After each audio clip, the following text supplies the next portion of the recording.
Hi friends, welcome back to ವಿಪ್ರತು story point. ಸ್ನೇಹಿತರೆ, ಮನಗಳು ಅರಳುವ ಸಮಯ ಕಥಾ ಸರಣಿಯ 13ನೇ ಭಾಗವನ್ನು ನಾವು ಇವಾಗ ನೋಡ್ತಾ ಇದ್ದೀವಿ. ತಡ ಮಾಡದೆ ಕತೆಗೋಗೋಣ. ಆದಿತ್ಯನ ಬದಲಾಗುತ್ತಿರುವ ಮನಸ್ಥಿತಿಯನ್ನು ಅರ್ಥ ಮಾಡಿಕೊಳ್ಳುವುದು ಪೂರ್ ಗರ್ಲ್ ಕವನಾಳಿಗೆ ಸುಲಭವಾಗಿರಲಿಲ್ಲ. ಕೆಲವೇ ಕ್ಷಣಗಳ ಹಿಂದೆ ಅವಳನ್ನು ತನ್ನ ತೋಳುಗಳಲ್ಲಿ ಹಿಡಿದಿಟ್ಟುಕೊಂಡಿದ್ದ ವ್ಯಕ್ತಿ ಬಿಟ್ಟುಕೊಡಲು ನಿರಾಕರಿಸಿದ್ದವನು ಮುಂದಿನ ಕ್ಷಣದಲ್ಲಿ ತನ್ನ ಉರಿಯುತ್ತಿರುವ ನೋಟದಿಂದ ಅವಳನ್ನು ಸುಡಲು ಸಿದ್ಧನಾದ. ಇದನ್ನೆಲ್ಲ ಯೋಚಿಸುತ್ತಾ ಕವನ ಮೌನವಾಗಿ ಆದಿತ್ಯನಿಂದ ಸ್ವಲ್ಪ ದೂರದಲ್ಲಿ ಹಾಲ್ನ ಒಂದು ಮೂಲೆಯಲ್ಲಿ ನಿಂತಿದ್ದಳು.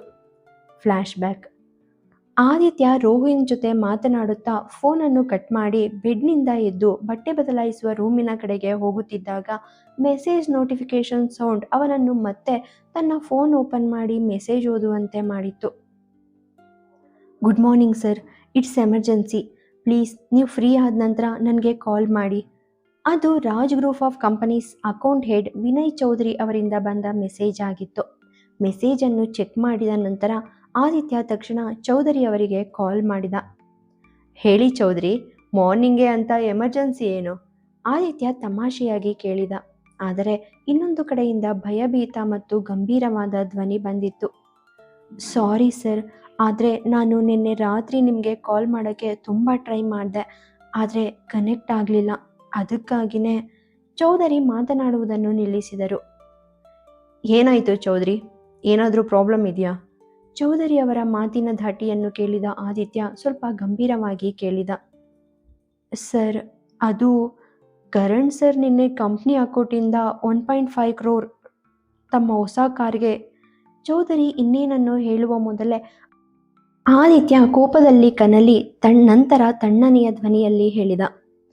ನನ್ನ ಪರ್ಮಿಷನ್ ಇಲ್ಲದೆ ಸ್ಯಾಲ್ರಿ ಕೂಡ ಕರಣ್ ಅಕೌಂಟ್ಗೆ ಹೋಗೋ ಹಾಗಿಲ್ಲ. ನಿನ್ನೆ ಮೀಟಿಂಗಲ್ಲಿ ನಾನು ನಿಮಗೆ ಸ್ಪಷ್ಟವಾಗಿ ಹೇಳಿದ್ದೆ. ಹಾಗಾದರೆ ನನ್ನ ಪರ್ಮಿಷನ್ ಇಲ್ಲದೆ ಅವನ ಅಕೌಂಟ್ಗೆ ಇಷ್ಟು ದೊಡ್ಡ ಅಮೌಂಟ್ನ ಟ್ರಾನ್ಸ್ಫರ್ ಮಾಡೋಕ್ಕೆ ನೀವು ಹೇಗೆ ಧೈರ್ಯ ಮಾಡಿದ್ರಿ? ಸರ್, ನಿನ್ನೆ ಹೋಟೆಲಲ್ಲಿ ಮೀಟಿಂಗ್ ಮುಗಿದ ಮೇಲೆ ಕರಣ್ ಸರ್ ಏರ್ಪೋರ್ಟಿಂದ ನೇರವಾಗಿ ಆಫೀಸ್ಗೆ ಬಂದರು. ಇದಕ್ಕಿದ್ದ ಹಾಗೆ ಅವರು ಅಮೌಂಟ್ ಟ್ರಾನ್ಸ್ಫರ್ ಮಾಡೋಕ್ಕೆ ಕೇಳಿದ್ರು. ನಾನು ಸೌಮ್ಯ ಮೇಡಮ್ ಅವ್ರನ್ನ ಕೇಳಿದೆ. ಅವರು ನಿಮ್ಮ ಇನ್ಸ್ಟ್ರಕ್ಷನ್ನ ಫಾಲೋ ಮಾಡೋ ಹಾಗೆ ಹೇಳಿದ್ರು. ಆದರೆ ಎಂದು ತಡವರಿಸಿದರು. But why Chaudhary? ಚೌಧರಿ ತಡವರಿಸಿದ್ದನ್ನು ನೋಡಿ ಆದಿತ್ಯ ತೀಕ್ಷ್ಣವಾಗಿ ಕೇಳಿದ. ಆದರೆ ಅರವಿಂದ್ ಸರ್ ಸೌಮ್ಯ ಮೇಡಮ್ ಅವರನ್ನು ಕರೆದು ಕ್ರಿಟಿಸೈಸ್ ಮಾಡಿದ್ರು. ಕನ್ಫರ್ಮೇಷನ್ ಮೇಲ್ ಬರೋವರೆಗೆ ನೀವು ಹೇಳೋ ಯಾವುದನ್ನು ಅಫಿಷಿಯಲ್ ಕನ್ಸಿಡರ್ ಮಾಡೋದಿಲ್ಲ ಅಂತ ಅವ್ರು ಹೇಳಿದ್ರು. ಚೌಧರಿ ಸ್ವಲ್ಪ ಹೊತ್ತು ನಿಲ್ಲಿಸಿ ನಂತರ ತುಸು ಭಯಗೊಂಡ ಧ್ವನಿಯಲ್ಲಿ ಮಾತನಾಡಿದರು. ರಾಜ್ ಗ್ರೂಪ್ಸ್ ನಿಮಗೆ ಎಷ್ಟು ಸೇರಿದೆಯೋ ಅಷ್ಟೇ ಕರಣ್ ಸರ್ಗೂ ಸೇರಿದೆ ಅಂತ ಅರವಿಂದ್ ಸರ್ ಹೇಳಿದ್ರು. ಆದ್ದರಿಂದ ಕರಣ್ ಸರ್ ಯಾವುದೇ ಅಮೌಂಟ್ ಎಕ್ಸ್ಪೆಕ್ಟ್ ಮಾಡಿದಾಗ ನಾನು ಅದನ್ನು ಯಾರ ಪರ್ಮಿಷನ್ ಮತ್ತು ಯಾವುದೇ ಪ್ರಶ್ನೆಗಳನ್ನ ಕೇಳದೆ ಅವರಿಗೆ ಕೊಡಬಹುದು ಅಂತ ಹೇಳಿದ್ರು. ಚೌಧರಿ ಮಾತನಾಡುವಾಗ ಮೌನವಾದರು. ಸ್ವಲ್ಪ ಯೋಚಿಸಿದ ನಂತರ ಅವರು ಹೇಳಿದರು. ಅರವಿಂದ್ ಸರ್ ಮತ್ತು ಕರಣ್ ಸರ್ ನಿನ್ನೆ ಆಫೀಸಲ್ಲಿ ಸಾಕಷ್ಟು ಗಲಾಟೆ ಕ್ರಿಯೇಟ್ ಮಾಡಿದ್ರು. ಆ ಟೈಮಲ್ಲಿ ನಾನು ಮತ್ತು ಸೌಮ್ಯ ಮೇಡಮ್ ನಿಮ್ಮನ್ನು ಬಹಳಷ್ಟು ಸಾರಿ ಕನೆಕ್ಟ್ ಆಗೋಕ್ಕೆ ಟ್ರೈ ಮಾಡಿದ್ವಿ. ಆದರೆ ನಿಮ್ಮ ಫೋನ್ ಮತ್ತೆ ಮತ್ತೆ ಸ್ವಿಚ್ ಆಫ್ ಆಗಿರುವಂತೆ ಬರ್ತಾ ಇತ್ತು. ಚೌಧರಿ ಭಯದಿಂದ ಹೇಳಿದರು. ಫೋನ್ ಹಿಡಿದುಕೊಂಡು ಆದಿತ್ಯ ಚೌಧರಿ ಅವರ ಮಾತುಗಳನ್ನು ಮೌನವಾಗಿ ಕೇಳುತ್ತಿದ್ದ. ಹಿಂದಿನ ದಿನ ರಾತ್ರಿ ಕವನಾಳೊಂದಿಗಿನ ತನ್ನ ಭೇಟಿಯನ್ನು ಅವನು ನೆನಪಿಸಿಕೊಂಡ. ನಂತರ ರಾಹುಲ್ ಮತ್ತು ಕವನ ಅವನ ಕಣ್ಣ ಮುಂದೆ ಬಂದು ನಿಂತರು. ನಗ್ತಾ ಇದ್ರು. ಅವನ ಅಸೂಯೆ, ಕೋಪ, ಕವನಾಳಿಗಾಗಿ ಅವನ ಅಶಾಂತಿ, ಪ್ರಜ್ಞೆ ಕಳೆದುಕೊಂಡಿದ್ದ ಎಲ್ಲವೂ ಕವನಾಳಿಗೆ ಮಾತ್ರ ಸಂಬಂಧಿಸಿದ್ದಾಗಿತ್ತು. ಕವನ ಕವನ ಕವನ ಕವನ ಆರ್ಡಿನರಿ ಗರ್ಲ್ ಒಬ್ಳ ಕಾರಣಕ್ಕೆ ನೀನು ಹೇಗೆ ನಿನ್ನನ್ನು ಕಳ್ಕೊಳ್ಳೋಕ್ಕೆ ಸಾಧ್ಯ ಆದಿತ್ಯ? ನಿನ್ನೆ ಆ ಹುಡುಗಿ ನಿನ್ನ ಮನಸ್ಸಲ್ಲಿ ಇಲ್ಲದೆ ಇದ್ದಿದ್ರೆ ನೀನು ನಿನ್ನ ಕಂಟ್ರೋಲಲ್ಲಿರ್ತಾ ಇದ್ದೆ. ಆ ಕರಣ್ ನಿನ್ನ ನಿರ್ಧಾರಕ್ಕೆ ಆಪೋಸಿಟ್ ಆಗಿ ಹೋಗೋಕ್ಕೆ ಧೈರ್ಯ ಮಾಡ್ತಾ ಇರಲಿಲ್ಲ. ಚೌಧರಿ ಮಾತು ಕೇಳಿ ಆದಿತ್ಯ ಕೋಪದಿಂದ ತನ್ನ ಮೇಲೆಯೇ ಸಿಟ್ಟು ಮಾಡಿಕೊಂಡು ಹೇಳಿದ. ಹೀಗೆ ಹೇಳುತ್ತಾ ಫೋನನ್ನು ಬೆಡ್ ಮೇಲೆ ಎಸೆದು ಅಲ್ಲಿಯೇ ತಲೆ ಹಿಡಿದು ಕುಳಿತ. ಈ ಟೈಮಲ್ಲಿ ಅವನು ಅದೇ ಓಲ್ಡ್ ಆದಿತ್ಯ ಆಗಿದ್ದ. ಈಗ ಅವನ ಕಣ್ಣುಗಳಲ್ಲಿ ಅದೇ ದ್ವೇಷ ಮತ್ತು ಬೆಂಕಿ ಗೋಚರಿಸುತ್ತಿತ್ತು. ಕೋಪದಿಂದ ಅವನ 2 ಕೈಗಳಿಂದ ತನ್ನ ಕೂದಲನ್ನು ಒರೆಸುತ್ತಾ ಅವನು ತನ್ನೊಳಗೆ ಹೇಳಿಕೊಂಡ. ಫ್ಯೂ ಅವರ್ಸ್ ಬ್ಯಾಕ್ ಮೀಟ್ ಆದ ಹುಡುಗಿ ಕಾರಣಕ್ಕಾಗಿ ವರ್ಷಗಳ ನೋವು, ಕೋಪ, ದ್ವೇಷ ಮತ್ತು ಸೇಡನ್ನು ನೀನು ಹೇಗೆ ಮರೆಯೋಕ್ಕೆ ಸಾಧ್ಯ? ಯಾವುದೇ ಹುಡುಗಿ ನಿನ್ನನ್ನು ಹೇಗೆ ಇಷ್ಟೊಂದು ನಿಯಂತ್ರಿಸೋಕೆ ಸಾಧ್ಯ? ಇದನ್ನು ತನ್ನಷ್ಟಕ್ಕೆ ತಾನೇ ಕೇಳಿಕೊಳ್ಳುತ್ತಾ ಅವನು ಕಣ್ಣನ್ನು ಮುಚ್ಚಿಕೊಂಡು ಯೋಚಿಸಲು ಪ್ರಾರಂಭಿಸಿದ. ಆ ಹುಡುಗಿ ನಿನ್ನ ಮನಸ್ಸಲ್ಲಿ ಇಲ್ಲದೇ ಇದ್ದಿದ್ರೆ ಆ ಕರಣ್ 1.5 crore ಮಾತ್ರ ಅಲ್ಲ, 1.5 ಪೈಸಾ ಕೂಡ ಅವನ ಅಕೌಂಟ್ಗೆ ಟ್ರಾನ್ಸ್ಫರ್ ಮಾಡ್ಕೊಳ್ತಾ ಇರಲಿಲ್ಲ. ನಂತರ ಆಳವಾದ ಉಸಿರನ್ನು ತೆಗೆದುಕೊಳ್ಳುತ್ತಾ ಅವನು ಕಣ್ಣು ತೆರೆದ. ಹೋಗಿ ಕನ್ನಡಿಯ ಮುಂದೆ ನಿಂತ. ತನ್ನ ಕಣ್ಣುಗಳನ್ನೇ ನೋಡುತ್ತಾ ಅವನು ಡೆವಿಲ್ ಲುಕ್ ಮತ್ತು ರೂಡ್ ವಾಯ್ಸಲ್ಲಿ ಮಾತನಾಡಲು ಸ್ಟಾರ್ಟ್ ಮಾಡಿದ. ನೀವು ತಪ್ಪಾಗಿ ತಿಳ್ಕೊಂಡಿದ್ದೀರಿ ಮಿಸ್ಟರ್ ಅರವಿಂದ್ ರಾಜ್. ನನ್ನದೆನ್ನುವ ಎಲ್ಲವೂ ಕೂಡ ನಿಮ್ಮ ಆ ಅಕ್ರಮ ಮಗುವಿಗೆ ಸೇರಿದೆ ಅಂತ. ನಾನೀಗ ಆ 9 ವರ್ಷದ ಮಗು ಅಲ್ಲ. ಆಗ ನೀವು ನನ್ನಿಂದ ಎಲ್ಲವನ್ನು ಒಂದೊಂದಾಗಿ ಕಸಿದುಕೊಂಡು ನನ್ನನ್ನು ಒಂದು ಮೂಲೆಯಲ್ಲಿ ಕೂತು ಅಳೋ ಹಾಗೆ ಮಾಡಿದ್ರಿ. ಹೀಗೆ ಹೇಳುತ್ತಾ ಅವನು ಬೆಡ್ ಮೇಲೆ ಮಲಗಿದ್ದ ಟವಲನ್ನು ಎತ್ತಿಕೊಂಡು ಬಟ್ಟೆ ಬದಲಾಯಿಸುವ ಕೋಣೆಯ ಕಡೆಗೆ ನಡೆದ. ಸ್ವಲ್ಪ ಸಮಯದ ಹಿಂದೆ ಕವನಾಳ ಕುತ್ತಿಗೆಗೆ ಹಾಕಿದ್ದ ಅದೇ ಟವಲ್ ಅದು. ಟವಲನ್ನು ನೋಡುತ್ತಾ ಆ ಕ್ಷಣಗಳನ್ನು ನೆನಪಿಸಿಕೊಳ್ಳಲು ಶುರು ಮಾಡಿದ. ನಂತರ ಅವನ ಮುಷ್ಟಿಯಲ್ಲಿ ಟವಲನ್ನು ಹಿಡಿದುಕೊಂಡು, ಇಲ್ಲ, ಯಾವುದೇ ಹುಡುಗಿಯಾಗಲಿ ಅಥವಾ ಯಾರೇ ಭಾವನೆಗಳೇ ಆಗಲಿ ನಿನ್ನನ್ನು ಬೇರೆಡೆಗೆ ಸೆಳೆಯೋಕೆ ಸಾಧ್ಯ ಇಲ್ಲ ಆದಿತ್ಯ, ಮೈಂಡ್ ಇಟ್ ಎಂದು ತನ್ನಷ್ಟಕ್ಕೆ ಹೇಳಿಕೊಂಡ. ಹೀಗೆ ಹೇಳುತ್ತಾ ಅವನು ಟವಲನ್ನು ನೆಲದ ಮೇಲೆ ಎಸೆದು ಅದರತ್ತ ನೋಡುತ್ತಾ ಡ್ರೆಸ್ ಚೇಂಜ್ ಮಾಡಲು ಹೋದ. ಚೇಂಜಿಂಗ್ ರೂಮ್ನಿಂದ ಹೊರಬಂದು ಚೌಧರಿ ಅವರಿಗೆ ಕಾಲ್ ಮಾಡಿ ಕರಣ್ನ ಅಫಿಷಿಯಲ್ ಅಕೌಂಟ್ನ ಫ್ರೀಸ್ ಮಾಡಲು ಮತ್ತು ಕಮಿಟಿ ಮೀಟಿಂಗ್ಗಳಿಗೆ ಅಫಿಷಿಯಲ್ ಮೇಲ್ ಕಳಿಸಲು ಹೇಳಿದ. ಪದೇ ಪದೇ ಕಾಲ್ ಮಾಡಿದ ನಂತರವೂ ಅರವಿಂದ್ ಅವರು ಅವೈಲೇಬಲ್ ಇರಲಿಲ್ಲ. ನೀವೇಕೆ ನನ್ನ ಕಾಲ್ನ ಪಿಕ್ ಮಾಡ್ತಾ ಇಲ್ಲ? ಅವನ ಕೋಪವನ್ನು ಇನ್ನಷ್ಟು ಹೆಚ್ಚಿಸುತ್ತಿತ್ತು. ಅವನು ಮತ್ತೆ ಮತ್ತೆ ಕಾಲ್ ಮಾಡುತ್ತಲೇ ಇದ್ದ. ಹಾಗೆಯೇ ಕೆಳಗೆ ಬಂದ. ಫ್ಲ್ಯಾಶ್ ಬ್ಯಾಕ್ ಎಂಡ್ ಆಯಿತು. ಕೋಪದಿಂದ ಫೋನನ್ನು ಸೋಫಾದ ಒಂದು ಬದಿಗೆ ಎಸೆದು ಅವನು ಇನ್ನೊಂದು ಬದಿಯಲ್ಲಿ ಕುಳಿತುಕೊಂಡ. ಅಲ್ಲಿ ಆದಿತ್ಯನ ಬದಲಾದ ನೋಟವನ್ನು ನೋಡಿ ಕವನ ಹಾಲ್ನ ಒಂದು ಮೂಲೆಯಲ್ಲಿ ಭಯಭೀತಳಾಗಿ ನಿಂತಳು. ಕಾಫಿಯ ಕೊನೆಯ ಗುಟುಕನ್ನು ಸಿಪ್ ಮಾಡುತ್ತಾ ಆದಿತ್ಯ ಸ್ವಲ್ಪ ಹೊತ್ತು ಯೋಚಿಸಿ ಪಕ್ಕದಿಂದ ಫೋನ್ ಎತ್ತಿಕೊಂಡು ಮಾಧವಿ ಅವರ ನಂಬರನ್ನು ಡಯಲ್ ಮಾಡಿದ. ರಾಜ್ವಿಲಾದಲ್ಲಿ ವೀರೇಂದ್ರ ರಾಜ್ ರಾಜ್ವಿಲಾದಲ್ಲಿ ನಂದಿತಾ, ಅರವಿಂದ್ ಮತ್ತು ಕರಣ್ ಅವರೊಂದಿಗೆ ಮಾತನಾಡಿದ ಬಳಿಕ ಹೊರಟು ಹೋದರು. ವೀರೇಂದ್ರ ರಾಜ್ ಅವರು ಹೋಗುವುದನ್ನು ನೋಡಿದ ಮಾಧವಿಯವರು ಮೇಡ್ ಅವರಿಗೆ ಬಂದಿರುವ ಗೆಸ್ಟ್ಗಳಿಗೆ ಕಾಫಿ ಮತ್ತು ತಿಂಡಿ ತರಲು ಹೇಳಿ ಹೊರಡಲು ಮುಂದಾದಾಗ ನಂದಿತಾ ಅವರನ್ನು ತಡೆದು ನಿಲ್ಲಿಸಿದರು. ಅಕ್ಕ, ಇದನ್ನು ಕೇಳಿದ ಮಾಧವಿಯವರು ಅಲ್ಲಿಯೇ ನಿಂತರು. ನಂದಿತಾ ಮತ್ತೆ ಮಾತನಾಡಲು ಶುರು ಮಾಡಿದರು. ನಿನ್ನ ಸೊಸೆ ಎಲ್ಲಿ? ಕಾಣಿಸ್ತಾನೇ ಇಲ್ಲ. ನಾನು ಅವಳಿಗೂ ಕೂಡ ಕಂಗ್ರಾಟ್ಸ್ ಹೇಳಬೇಕು. ಗುಡಿಸ್ಲಲ್ಲಿ ಇದ್ದವಳಿಗೆ ಸಡನ್ನಾಗಿ ರಾಣಿ ಯೋಗ ಸಿಕ್ಬಿಡ್ತು. ರಾಜ್ ಗ್ರೂಪಲ್ಲಿ 20% ಶೇರ್ಗಳು. ಗ್ರೇಟ್ ಅಚೀವ್ಮೆಂಟ್ ಇದು. ಆಮೇಲೆ ಸುತ್ತಲೂ ನೋಡುತ್ತಾ ಅವರು ಮತ್ತೆ ಮಾತನಾಡಿದರು. ಏನು, ಮಹಾರಾಣಿಯವರು ಇನ್ನೂ ಮಲಗಿದಾರಾ? ನಂದಿತಾ ಕೇಳಿದರು. ಅವರ ಮಾತಿಗೆ ಮಾಧವಿ ನಗುತ್ತಾ ಉತ್ತರಿಸಿದರು. ಅವಳು ವೀರೇಂದ್ರ ರಾಜ್ ಅವರ ಸೆಲೆಕ್ಷನ್. ಅವಳು ಕೂಡ ಅವ್ರ ಹಾಗೇನೆ. ಅವ್ರ ಆಯ್ಕೆ ಯಾವತ್ತಿಗೂ ದಾರಿ ತಪ್ಪೋಕೆ ಸಾಧ್ಯ ಇಲ್ಲ. ಇದು ನಿನಗೂ ಕೂಡ ಚೆನ್ನಾಗಿ ಗೊತ್ತಿದೆ. ಮತ್ತೆ ಬೆಳಿಗ್ಗೆ ಏಳುವುದರ ಬಗ್ಗೆ ಹೇಳೋದಾದರೆ ಅವಳು ನನಗಿಂತ ಮೊದಲೇ ಎದ್ದಿರ್ತಾಳೆ, ವ್ಯಂಗ್ಯವಾಗಿ ಹೇಳಿದರು. ಹಾಗಾದರೆ ನಿನ್ನ ಆ ಪರ್ಫೆಕ್ಟ್ ಸೊಸೆ ಎಲ್ಲಿದ್ದಾಳೆ? ಮದುವೆಯಾಗಿ 5 ತಿಂಗಳಾಯಿತು. ಮದುವೆಲೂ ಅವಳ ಮುಖ ನೋಡಿಲ್ಲ. 5 ತಿಂಗಳಾಯ್ತಾ ಬಂತು. ಇಲ್ಲಿವರೆಗೂ ಕೂಡ ಯಾರೂ ಅವಳನ್ನು ನೋಡಿಲ್ಲ. ಈಗ ಪ್ಲೀಸ್ ಅವಳ ಮುಖನ ತೋರಿಸಿ ಅಕ್ಕ. ಯಾಕಂದರೆ ನೀನು ಆದಿತ್ಯನಿಗೋಸ್ಕರ ವೆಯ್ಟ್ ಮಾಡ್ತಾ ಇದ್ದರೆ ಅವನು ಯಾವತ್ತಿಗೂ ವಾಪಸ್ ಬರೋದಿಲ್ಲ ಅನ್ನೋದು ನಿನಗೆ ಗೊತ್ತೇ ಇದೆ ಅಲ್ವಾ? ಮಾಧವಿಯ ಮಾತುಗಳನ್ನು ಕೇಳಿದ ನಂದಿತಾ ವ್ಯಂಗ್ಯವಾಗಿ ಕೇಳಿದರು. ಅಪ್ಪಾಜಿ ಅವರು ಅವರ ಅಮ್ಮನ ಹೆಸರಲ್ಲಿ ಚಾರಿಟಿ ಕಟ್ಟಿಸಿದ್ದಾರೆ. ಮತ್ತು ಅದರ ರೆಸ್ಪಾನ್ಸಿಬಿಲಿಟಿ ಕಾವ್ಯಾಗೆ ಕೊಟ್ಟಿದ್ದಾರೆ. ಅವಳು ಅಲ್ಲಿಗೆ ಹೋಗಿದ್ದಾಳೆ. ನಂದಿತಾ ಇನ್ನೇನನ್ನು ಕೇಳುವ ಮೊದಲೇ ಒಬ್ಬ ಮೇಡ್ ಮಾಧವಿಯವರ ಬಳಿಗೆ ಓಡಿ ಬಂದ. ಅವರು ಮಾಧವಿಯವರ ಫೋನನ್ನು ಅವರ ಕೈಯಲ್ಲಿ ಇಟ್ಟು, ಮೇಡಮ್, ಆದಿತ್ಯ ಸರ್ ಪದೇ ಪದೇ ಕಾಲ್ ಮಾಡ್ತಾ ಇದ್ದಾರೆ ಎಂದು ಹೇಳಿದ. ಆದಿತ್ಯ ಕಾಲ್ ಮಾಡಿದ್ದಾನೆ ಎಂದು ಕೇಳಿ, ಅದೂ ಕೂಡ ಪದೇ ಪದೇ ಎನ್ನುವ ಮಾತನ್ನು ಕೇಳಿ ಮಾಧವಿ ತುಂಬ ಸಂತೋಷದಿಂದ ತಮ್ಮ ಫೋನ್ ತೆಗೆದು ಸ್ಕ್ರೀನ್ನತ್ತ ಪದೇ ಪದೇ ನೋಡಿದರು. ಅವರು ನಂಬುವ ಮೊದಲೇ ಕಾಲ್ ಮತ್ತೆ ಕನೆಕ್ಟ್ ಆಯಿತು. ಮಾಧವಿ ಸಂತೋಷದಿಂದ ಹುಚ್ಚರಾಗುತ್ತಿರುವಾಗ ಅರವಿಂದ್ ಮತ್ತು ಕರಣ್ಗೆ ತಮ್ಮ ಕಾಲ ಕೆಳಗೆ ನೆಲ ಜಾರಿದಂತೆ ಭಾಸವಾಯಿತು. ಆದಿತ್ಯ ಏನಕ್ಕೆ ಕಾಲ್ ಮಾಡುತ್ತಿದ್ದಾನೆಂದು ಅವರಿಗೆ ತಿಳಿದಿರಬಹುದು. ಅರವಿಂದ್ ತಮ್ಮ ಫೋನ್ ಹೊರ ತೆಗೆದು ನೋಡಿದರು. ಅಲ್ಲಿ ಆದಿತ್ಯನಿಂದ 26 ಮಿಸ್ಡ್ ಕಾಲ್ಗಳು ಬಂದಿದ್ದವು. ಅವರು ಸದ್ದಿಲ್ಲದೆ ಫೋನನ್ನು ತಮ್ಮ ಜೇಬಿನಲ್ಲಿ ಹಾಗೆಯೇ ಇಟ್ಟರು. ಆದಿತ್ಯನ ಮನೆಯಲ್ಲಿ ಮೊದಲು ಅರವಿಂದ್ ರಾಜ್, ಆನಂತರ ಮಾಧವಿಯವರು ಕಾಲನ್ನು ಪಿಕ್ ಮಾಡದಿದ್ದಾಗ ಆದಿತ್ಯ ಕೋಪದಿಂದ ಸ್ಫೋಟಗೊಳ್ಳುವ ಹಂತದಲ್ಲಿದ್ದ. ಅವನು ಕೋಪದಿಂದ ತನ್ನ ಫೋನನ್ನು ನೆಲಕ್ಕೆ ಎಸೆಯಲು ಹೊರಟಿದ್ದ. ಅಷ್ಟರಲ್ಲಿ ಮಾಧವಿಯವರು ಕಾಲ್ ಬ್ಯಾಕ್ ಮಾಡಿದರು. ಕಾಲ್ ಪಿಕ್ ಮಾಡಿದ ಅವನು ನಿರಾತಂಕವಾಗಿ ನಗುತ್ತಾ ಹೇಳಿದ, ಏನಾಯ್ತು ಶ್ರೀಮತಿ ರಾಜ್, ನಿಮ್ಮ ಸೊಸೆ ಪ್ರೀತಿಲಿ ನೀವು ನಿಮ್ಮ ಮಗನನ್ನೇ ಮರ್ತ ಹಾಗೆ ಕಾಣ್ತಿದೆಯಲ್ಲ? ಅಥವಾ ನಿಮ್ಮ ಮಗನ ಮನವೊಲಿಸೋಕೆ ಟ್ರೈ ಮಾಡ್ತಾ ಮಾಡ್ತಾ ನೀವು ಸುಸ್ತಾದ್ರಾ ಹೇಗೆ? ಅವನ ಹಿಂದೆ ಓಡಿ ಆದಿತ್ಯನಿಗೆ ಉತ್ತರಿಸುತ್ತಾ ಮಾಧವಿಯವರು ಸ್ವಲ್ಪ ನಿರಾಶೆಯಿಂದ ಹೇಳಿದರು. ನಿನ್ನ ಬಾಲ್ಯದಲ್ಲಿ ನನ್ನ ಗಂಡನ ಹಿಂದೆ ಹೋಗೋದನ್ನ ಬಿಟ್ಟು ಆಗ್ಲೇ ನಿನ್ನ ಮನವೊಲಿಸಿದ್ದಿದ್ರೆ ಎಲ್ಲನೂ ತುಂಬ ವಿಭಿನ್ನವಾಗಿರ್ತಾ ಇತ್ತು. ನೀನು ನನ್ನ ಜೊತೆ ಇಲ್ಲಿರ್ತಾ ಇದ್ದೆ. ಕಂಗಳು ತುಂಬಿದ್ದವು ಅವರವು. ಸ್ಟಾಪ್ ಶ್ರೀಮತಿ ಮಾಧವಿರಾಜ್, ಜಾಸ್ತಿ ಅಗಲಗನ್ಸ್ ಕಾಣಬೇಡಿ. ಯಾಕಂದರೆ ಬಾಲ್ಯ ಮುಗಿದು ಓಡೋಗೋ ಟೈಮ್ ಕೂಡ ಮುಗ್ದೋಗಿದೆ. ಆದಿತ್ಯ ಮಾಧವಿಯವರ ಮಾತುಗಳನ್ನು ಅರ್ಧಕ್ಕೆ ತುಂಡು ಮಾಡಿ ಹೇಳಿದ. ಸೋಫಾದಿಂದ ಎದ್ದು ಕವನಾಳ ಕಡೆಗೆ ಒಂದು ಚಿಟಕೆ ಹೊಡೆದು ಬೆರಳುಗಳಿಂದ ಕವನಾಳನ್ನು ಹೊರಗೆ ಬರಲು ಹೇಳಿದ. ಕಾರಿನ ಕೀಗಳನ್ನು ಎತ್ತಿಕೊಂಡು ಅವನು ಹೊರಗೆ ಹೋದ. ಕವನ ಏನು ಹೇಳದೆ ಸೈಲೆಂಟ್ ಆಗಿ ಅವನನ್ನು ಫಾಲೋ ಮಾಡಿದಳು.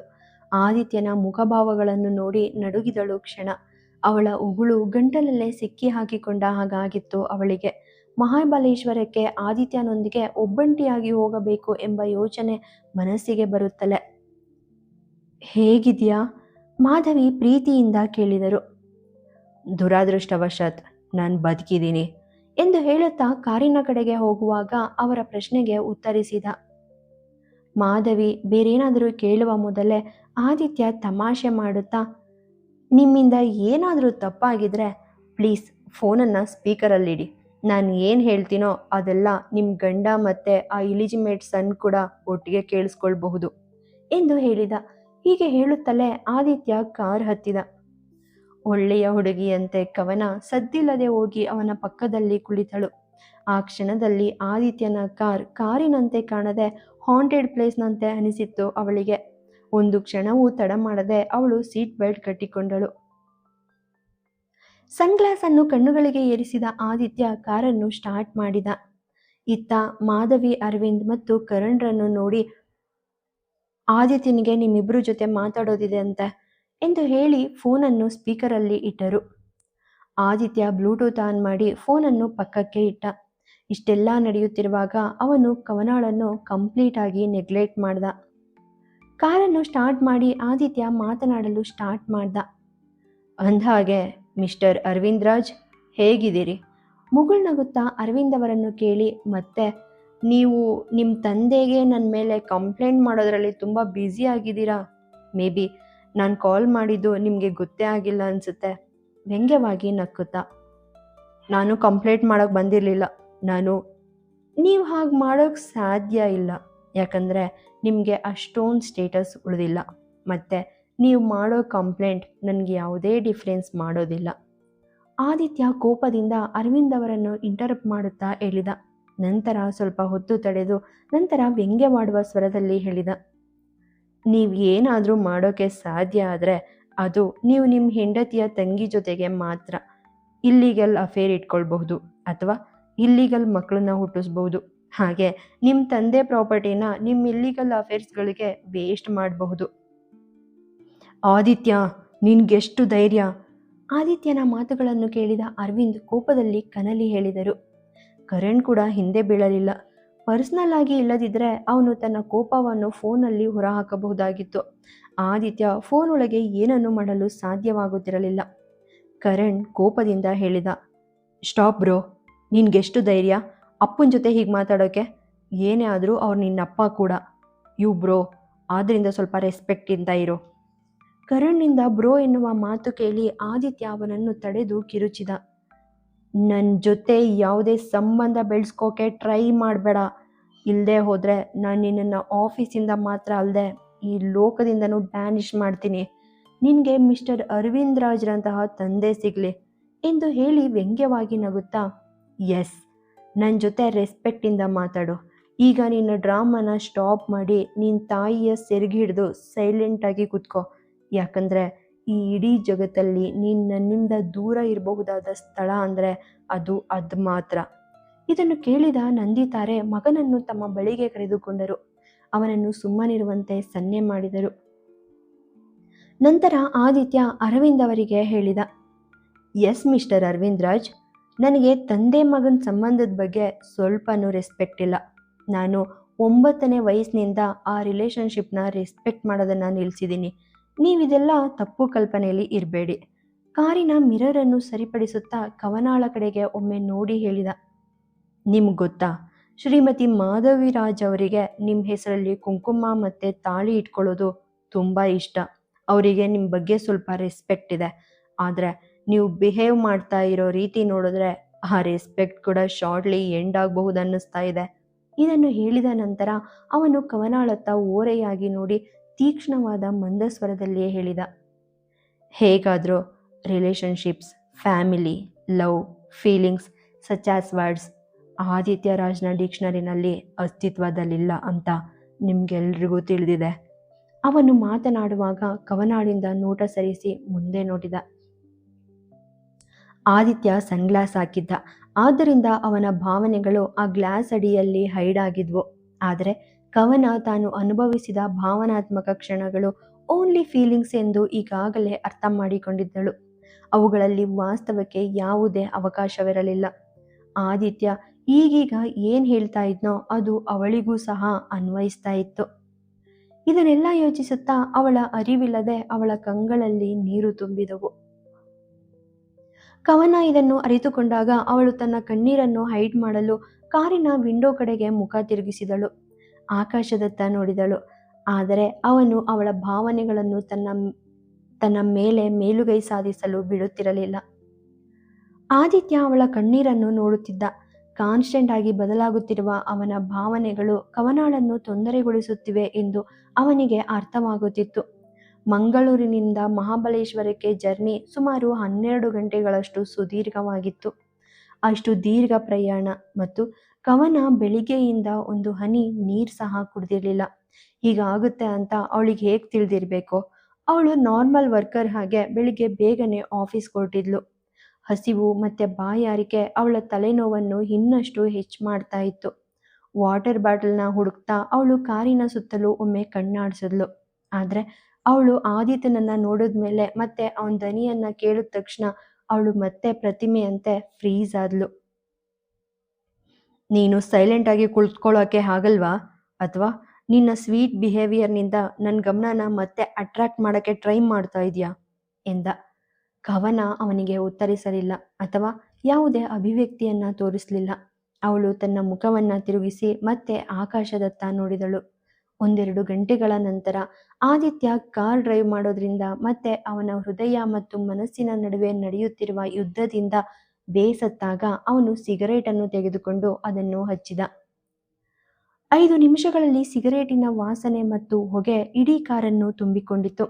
ಈಗಾಗಲೇ ಹಸಿವಾಗಿತ್ತು, ಜೊತೆಗೆ ಬಾಯಾರಿಕೆ, ತಲೆನೋವು ಮತ್ತು ಅದರ ಮೇಲೆ ಆದಿತ್ಯನ ವ್ಯಂಗ್ಯ ಮಾತುಗಳ ಹಿಂಸೆ ಮತ್ತು ಈಗ ಸಿಗರೇಟಿನ ಹೊಗೆ ಕವನಾಳಿಗೆ ಉಸಿರುಗಟ್ಟಿಸುವಂತೆ ಆಗ್ತಾ ಇತ್ತು. ಅವಳು ಉಸಿರಾಡಲು ಸಹ ಕಷ್ಟಪಡ್ತಾ ಇದ್ಲು. ಆದರೂ ಏನನ್ನು ಹೇಳದೆ ಅವಳು ಕಷ್ಟಪಟ್ಟು ಉಸಿರಾಡೋಕೆ ಶುರು ಮಾಡಿದ್ಲು. ತನ್ನ ಸ್ಕಾರ್ಫನ್ನು 2 ಕೈಗಳಿಂದ ಹಿಡಿದು ಮತ್ತು ಸೊಫಿಸ್ಟಿಕೇಶನ್ ಅನ್ನು ಸಹಿಸಿಕೊಳ್ಳೋಕೆ ಮುಂದಾದ್ಲು. ಆದಿತ್ಯ ಅವಳ ಅಸ್ವಸ್ಥ ಸ್ಥಿತಿಯನ್ನು ಕಂಡು ಅವನು ಕವನಾಳತ್ತ ನೋಡಿ ಕಾಳಜಿಯ ಧ್ವನಿಯಲ್ಲಿ ಕೇಳ್ದ, ಆರ್ ಯು ಓಕೆ? ಆದರೆ ಕವನ ಏನೂ ಹೇಳಲಿಲ್ಲ. ಆದಿತ್ಯ ಸ್ವಲ್ಪ ಇರಿಟೇಟ್ ಆಗಿ ಮತ್ತೆ ಕೇಳ್ದ, ನಾನು ನಿನ್ನನ್ನು ಏನೋ ಕೇಳ್ತಾ ಇದ್ದೀನಿ, ಆರ್ ಯು ಓಕೆ? ಕವನ ಭಯಭೀತಳಾಗಿ ಮಾತನಾಡಲು ಟ್ರೈ ಮಾಡಿದಳು. ಆದರೆ ಅವಳಿಂದ ಆಗಲಿಲ್ಲ. ಜೋರಾಗಿ ಕೆಮ್ಮಲು ಶುರು ಮಾಡಿದಳು. ಚಿಂತಿತನಾದ ಆದಿತ್ಯ ಕಾರನ್ನು ರೋಡ್ ಸೈಡಲ್ಲಿ ನಿಲ್ಲಿಸಿ ಹೊರಬಂದು ಕವನಾಳ ಪಕ್ಕಕ್ಕೆ ಹೋಗಿ ಅವಳಿಗೆ ಹೆಲ್ಪ್ ಮಾಡ್ದ. ಕವನ ಹೊರಬಂದ ತಕ್ಷಣ ಅವಳು ಅದೆಷ್ಟೋ ಕಾಲದಿಂದ ಉಸಿರು ಬಿಗಿ ಹಿಡಿದವಳಂತೆ ಈಗ ಫ್ರೀಯಾಗಿ ಉಸಿರಾಡಲು ಸ್ಟಾರ್ಟ್ ಮಾಡಿದ್ಲು. ಅವಳ ಬೆನ್ನನ್ನು ಸವರುತ್ತಾ ಆದಿತ್ಯ ತೀಕ್ಷ್ಣವಾಗಿ ಹೇಳ್ದ, ನೀನು ನನ್ನ ಡ್ರೆಸ್ ಜೊತೆ ಮಾತನಾಡಿದಷ್ಟು ನನ್ನ ಜೊತೆ ಮಾತಾಡಿದ್ರೆ, ಅಂದರೆ ಈಗ ಸ್ಮೋಕಿಂಗ್ ನಿನಗೆ ಪ್ರಾಬ್ಲಮ್ ಆಗುತ್ತೆ ಅಂತ ಹೇಳಿದಿದ್ರೆ ನನಗೆ ಅರ್ಥ ಆಗ್ತಾ ಇತ್ತು. ಅವನು ಕಾರಿನಿಂದ ನೀರಿನ ಬಾಟಲಿಯನ್ನು ತೆಗೆದುಕೊಂಡು ಅದನ್ನು ಅವಳಿಗೆ ಕೊಟ್ಟ. ಕವನ ಒಂದು ಸಿಪ್ ಕುಡಿದು ಆಮೇಲೆ ಉಳಿದ ನೀರನ್ನು ಅವಳ ಮುಖದ ಮೇಲೆ ಚಿಮುಕಿಸಿಕೊಂಡಳು. ಇಷ್ಟೆಲ್ಲ ಸಮಯದಲ್ಲಿ ಆದಿತ್ಯ ಅವಳನ್ನು ದಿಟ್ಟಿಸಿ ನೋಡಿದ.